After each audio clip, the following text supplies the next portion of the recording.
Oi gente, eu sou Caroline Bittar e hoje o tema é sobre linguagem, de como vocês podem estimular os filhos de vocês a se expressarem melhor.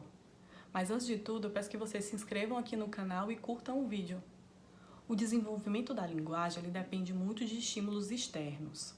Já tem pesquisas que comprovam que um bebê que é estimulado desde a barriga da mãe, com músicas ou com fala ou conversando com o bebê, já é comprovado que esses bebês, logo quando nascem, identificam as vozes dos pais. Esse é um dado muito importante, né, que a nossa ciência conseguiu alcançar e determinante de quanto é importante a nossa comunicação com os nossos filhos.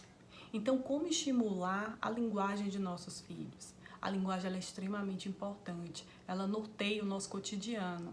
Uma criança que ela não consegue se expressar verbalmente é uma criança que provavelmente ela também não vai conseguir colocar em palavras o que ela está sentindo. Por isso que também é importante esse estímulo, para que a criança ela consiga externalizar os sentimentos, as emoções.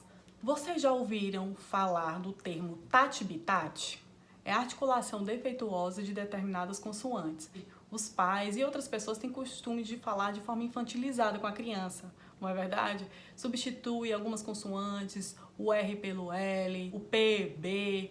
Então falar com aquela vozinha infantilizada, que nem neném, não é interessante. Faz com que a criança ela aprenda a falar errado, ela não desenvolva a linguagem.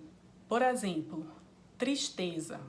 Algumas pessoas têm costume de falar com uma criança como se estivesse falando com um nenenzinho. Substitui o R pelo L, fala tristeza, você tá triste, não é verdade?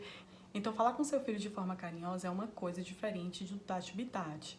A mãe que fala carinhosamente com seu filho, com uma entonação de forma carinhosa, não necessariamente ela vai falar de forma errada ou vai ensinar o seu filho a falar de forma errada. Então é necessária essa diferenciação.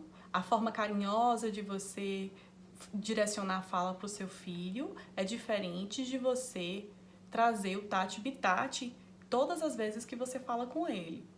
Essa forma de articulação defeituosa de se comunicar com seu filho pode trazer alguns danos, como por exemplo, a criança ela vai aprender a falar errado, vai atrasar o desenvolvimento de linguagem do seu filho, consequentemente vai comprometer a comunicação do seu filho com outras crianças ou com o adulto. Então eu vou dar algumas dicas que são muito importantes para que isso não aconteça. A primeira dica é que você tente falar mais natural possível com seu filho, normalmente, com as palavras realmente. Se é cachorro, se é gato, é gato. Então você não precisa estar mudando as palavras. Estimule seu filho a falar com outras crianças, com adultos. A contação de história também estimula bastante. Conte histórias com entonações, para que ele perceba que existe uma entonação também em cada momento que você está verbalizando alguma situação. E uma dica que é fundamental, nunca repreenda seu filho se ele estiver falando alguma palavra ou algo incorreto. Isso é horrível. Isso causa insegurança, causa angústia na criança. Quando a criança ela estiver falando alguma coisa ou alguma palavra errada, ao invés de repreendê-lo, ao invés de brigar, fale por ela, substitua a palavra da forma correta. Então, se a criança ela fala cachorro, você pode falar: ah, meu filho, ah, você está vendo o cachorro é muito bonitinho mesmo. Então, por hoje só. Espero que vocês tenham gostado. Não esqueçam de curtir aqui o canal. Coloquem nos comentários algumas dúvidas que vocês tenham a respeito do tema.